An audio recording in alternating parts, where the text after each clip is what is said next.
देवों के देव महादेव के चरणों में प्रणाम करती हूँ, मेरा प्रणाम स्वीकार हो। माता पार्वती के चरणों में प्रणाम करती हूँ, मेरा प्रणाम स्वीकार हो। सभी देवी देवताओं के चरणों में प्रणाम करती हूँ, मेरा प्रणाम स्वीकार हो। सभी गुरु भाई बहनों के चरणों में प्रणाम करती हूँ। हर हर महादेव गुरु भाई बहनों। आज मैं एक कंजूस आदमी के कथा सुना रही हूँ। कंजूस आदमी शिव गुरु से कर्जा क्यों लेता है? गुरु भाई बहना, कथा सुन रहे हैं तो पूरा सुनिए। आधा अधूरा कथा न तो सुना जाता है और ना ही सुनाया जाता है। कथा में एक रहस्य छिपा रहता है। पूरा सुनिएगा तभी तो जानिएगा कि कथा में क्या रहस्य है। किसी गांव में एक बहुत ही बड़ा कंजूस आदमी रहता था। वह सेठ था। सेठ के पास पूरा धन दौलत था। उसको कोई भी चीज के कमी नहीं था। फिर भी वह बहुत ही कंजूस था। कंजूस के चलते ना तो वह कहीं घूमने जाता था और ना ही पूजा पाठ करता था कि पूजा पाठ करेंगे तो पैसा खर्च हो जाएगा, कहीं घूमने जाएंगे तो पैसा खर्च हो जाएगा। घूमने से क्या मिलता है? सब पैसा के बर्बादी है। सब गांव के लोग कहीं कहीं घूमने जाते थे, पूजा पाठ करने जाते थे, लेकिन कंजूस सेठ कहीं नहीं जाता था। एक बार गंगा स्नान का दिन था। सब गांव के लोग जा रहे थे गंगा स्नान करने।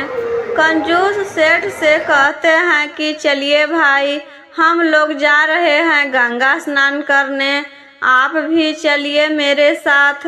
कंजूस सेठ कहता है कि नहीं, हम नहीं जाते हैं कहीं पर, हम घर ही पर रहकर अपना पूजा पाठ करते हैं।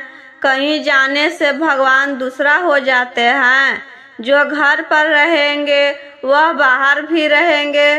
घर पर गई तो पत्नी भी बोलने लगी कि हमारे घर में क्या चीज का कमी है, पूरा अन्न धन से घर भरा हुआ है और आप पैसा खर्च होने के चलते कहीं भी नहीं जाते हैं कि पैसा खर्च होगा।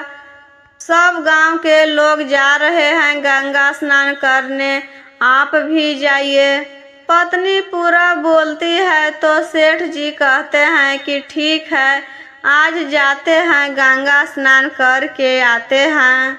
सेठ जी गंगा स्नान के लिए निकल पड़ते हैं। रास्ते में जाते जाते गंगा जी में पहुंच जाते हैं। वहां पर देखते हैं कि पूरा भीड़ लगा हुआ है। वहां पर पंडित जी भी घूम रहे थे दान दक्षिणा के लिए। सेठ जी सोचते हैं कि यहाँ पर स्नान करेंगे तो पंडित को कुछ न कुछ देने पड़ेगा, इसलिए हम यहाँ नहीं स्नान करेंगे। गंगा जी के किनारे चलते चलते और आगे बढ़ जाते हैं। आगे जाते हैं तो वहाँ पर एक भी आदमी नहीं रहता है। वह शमशान घाट था। शमशान घाट में कौन भला स्नान करेगा? तो पंडित जी वहाँ पर थे जहाँ सभी लोग स्नान कर रहे थे और शमशान घाट में कोई भी नहीं था। कंजूस सेठ सोचते हैं कि यहीं पर स्नान कर लेते हैं, यही सही मौका है। सब पंडित लोग तो वहाँ पर है जहाँ भीड़ लगा हुआ है, यहाँ तो कोई भी नहीं है, हमें दान दक्षिणा भी नहीं देना पड़ेगा। सेठ जी शमशान घाट में ही स्नान करने लगते हैं। शंकर भगवान तो सब देख रहे थे। शंकर भगवान उस समय शमशान घाट पर ही थे। वह सोचते हैं कि यह कंजूस आदमी के आज हम कंजूसी निकाल ही देते हैं। एक पंडित के भेष धर लेते हैं शंकर भगवान और शमशान घाट में सेठ जी के पास आ जाते हैं और कहते हैं कि चलिए सेठ जी, आपने तो स्नान कर लिए, अब दान दक्षिणा निकालिए। कंजूस सेठ सोचने लगता है कि यहाँ पर तो कोई नहीं था, यह पंडित कहाँ से चला आया। सेठ जी कहते हैं कि हम तो शमशान घाट में स्नान कर रहे हैं, आप कहाँ से चले आए भाई? हम तो दान दक्षिणा के लिए शमशान घाट में स्नान कर रहे थे और आप यहाँ पर भी पहुँच गए। शंकर भगवान कहते हैं कि हम सभी जगह पर पहुँच जाते हैं जहाँ लोग स्नान करते हैं, चलिए जल्दी से दान दक्षिणा निकालिए। कंजूस सेठ कहता है कि भाई मेरे पास तो अभी पैसा नहीं है, हम अभी नहीं देंगे। शंकर भगवान कहते हैं कि ठीक है, अभी पैसा नहीं है तो घर पर जाकर दे दीजिएगा, आप अपना नाम और पता लिखवा दीजिए, हम घर पर ही आकर ले लेंगे। कंजूस सेठ अपना नाम और पता लिखवा देता है कि यह भला घर पर पैसा आएगा देने। शंकर भगवान कहते हैं कि तुम कितना पैसा दोगे? तो कंजूस सेठ कहता है कि हम 1 पैसा देंगे। शंकर भगवान कहते हैं कि ठीक है, तुम 1 ही पैसा दे दो, वही बहुत है। कंजूस सेठ स्नान करके अपने घर चला जाता है। तभी कुछ देर के बाद दरवाजा पर वही पंडित जी पहुँचे और दरवाजा खटखटाए। कंजूस के पत्नी जाकर दरवाजा खोलती है तो शिव गुरु कहते हैं कि सेठ जी घर पर हैं, वह हमसे कर्जा लिए हैं 1 पैसा, हम वही 1 पैसा मांगने आए हैं। सेठ के पत्नी कहती है कि हाँ घर पर ही हैं और अपने पति के पास जाकर कहती है कि कोई 1 पैसा मांगने आया है, आप उनसे कर्जा लिए हैं। कंजूस सेठ कहता है कि वह यहाँ पर भी पैसा लेने चला आया, कह दो जाकर कि घर पर नहीं है। पत्नी कहती है कि अजी अभी तो हम कहकर आए हैं कि घर पर ही हैं और आप झूठ बोलने के लिए कह रहे हैं। पत्नी बाहर जाकर कहती है कि अभी तो घर पर नहीं है, बाहर चले गए हैं। तो शंकर भगवान कहते हैं कि ठीक है, हम अभी यहाँ पर इंतजार कर रहे हैं, घर में कुछ खाने पीने के लिए है तो ले लाइए, हम खाते हैं और सेठ जी के इंतजार करेंगे और अपना 1 पैसा लेकर चले जाएंगे। घर के अंदर आकर पत्नी कहती है कि आप 1 पैसा के चलते बहाना कर रहे थे, वह अब खाने पीने के लिए मांग रहा है। कंजूस सेठ कहता है कि जाकर बोल दो कि मेरे पति का तबीयत खराब हो गया है अचानक।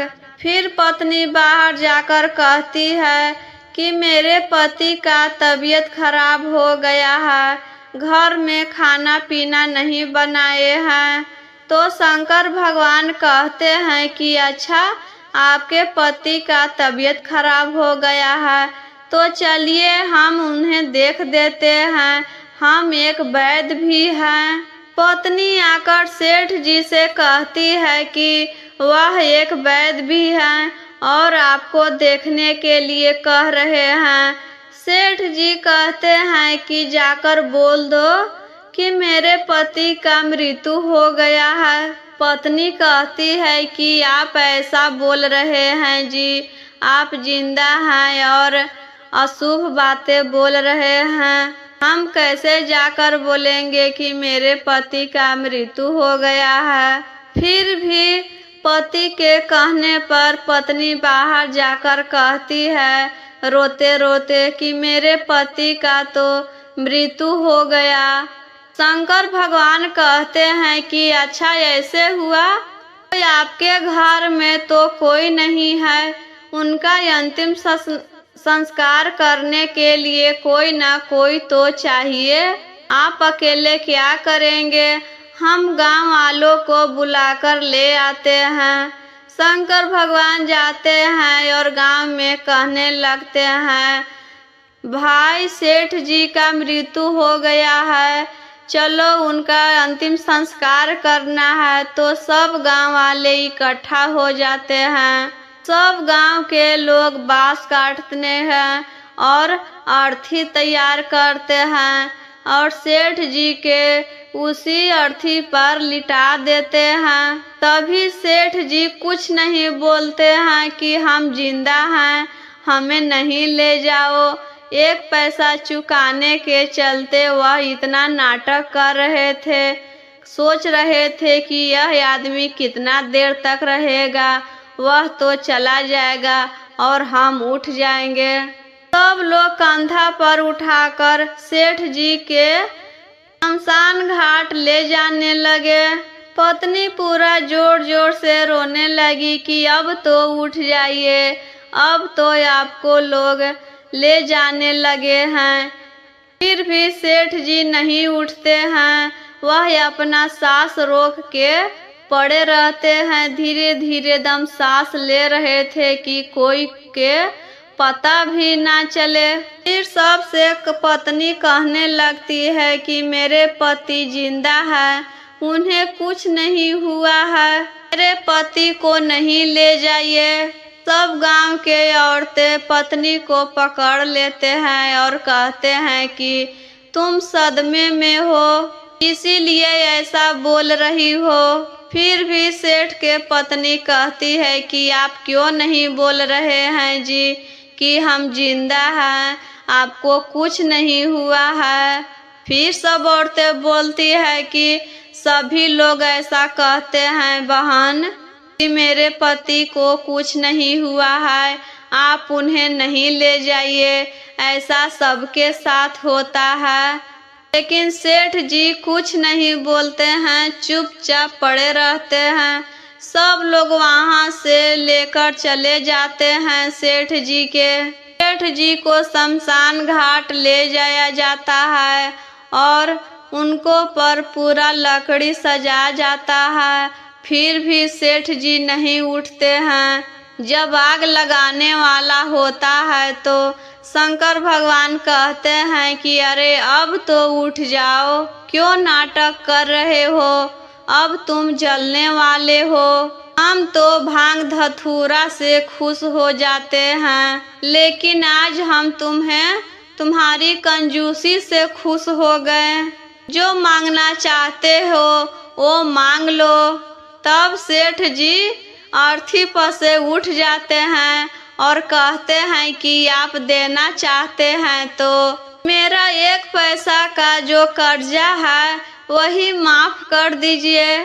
शंकर भगवान हंसकर बोलते हैं कि ठीक है, जाओ, हम तुम्हें तुम्हारा कर्जा माफ कर दिया।